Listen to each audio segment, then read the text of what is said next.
तहरीक इंसाफ के चेयरमैन इमरान खान के फैसलाबाद जलसे में पाक फौज से मुतल्लिक बयानात की गूंज। साबिक वजीर आजम के बयानात पाक फौज के खिलाफ नफरत फैलाने की कोशिश करार। नवंबर में नया आर्मी चीफ आने वाला है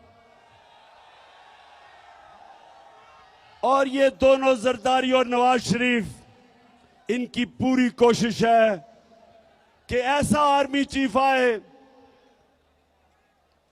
जो ये अपना कोई फेवरेट लेके आए।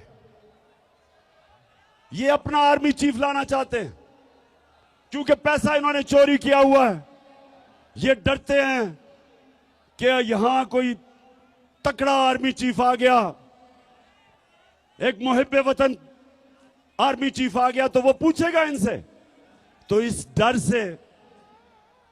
से ये बैठे हुए हैं कि ये दोनों मिलकर अपना आर्मी चीफ अपॉइंट करेंगे। इस्लामाबाद हाई कोर्ट के चीफ जस्टिस अतर मिनल्ला का इमरान खान की बराह रास्त तकरीर पर पाबंदी केस में कहना था, अफवाज पाकिस्तान हमारे लिए जान कुर्बान करते हैं। क्या कोई ये कह सकता है कि अफवाज पाकिस्तान में कोई मुहिब्बे वतन नहीं होगा? बड़े जिम्मेदार लोग गैर जिम्मेदाराना बयान देते हैं। क्या अफवाज पाकिस्तान से मुतल्लिक बयान देकर इनका मोरल डाउन करना चाहते हैं? क्या सियासी लीडरशिप इस तरह होती है? क्या गेम ऑफ थ्रोन्स के लिए हर चीज को दांव पर लगा दिया जाता है? वजीर दिफा ख्वाजा आसिफ ने चेयरमैन पीटीआई पर भारत के नक्शे कदम पर चलने का इल्जाम लगा दिया। ख्वाजा आसिफ का कहना था कि इमरान खान ने वतन दुश्मनी की बातें की, वो मुल्क की मईशत और दिफा पर हमले कर रहे हैं। रियासती इदारों को भी निशाना बनाया जा रहा है। हमने और हमारे हमसाये ने एटमी कुव्वत जो है वो अटेन की है।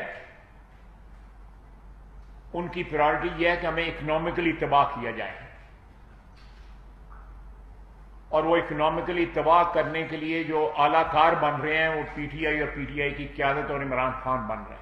ऐसे शख्स जो है इस मुल्क के लिए, इस मुल्क की सलामती के लिए खतरा बन चुके हैं। ये पहली दफा है कि इमरान खान इस प्रोसेस को कंट्रोवर्शियल बनाने की कोशिश कर रहा है ताकि वो कल जो है कुछ शोर मचा सके।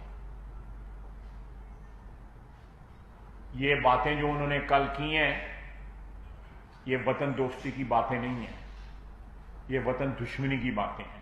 ख्वाजा आसिफ ने इमरान खान को मुल्क की सलामती के लिए खतरा करार दे दिया। कहा, इमरान खान आर्मी चीफ की तकर्री को मुतनाज़ा बनाना चाहते हैं। इन्हें इक्तिदार की हवस बैठने नहीं दे रही। सियासी जंगें सियासी मैदान में निपटानी चाहिए। अफवाज पाकिस्तान किसी की करप्शन का तहफ़्फ़ुज़ नहीं करेगी।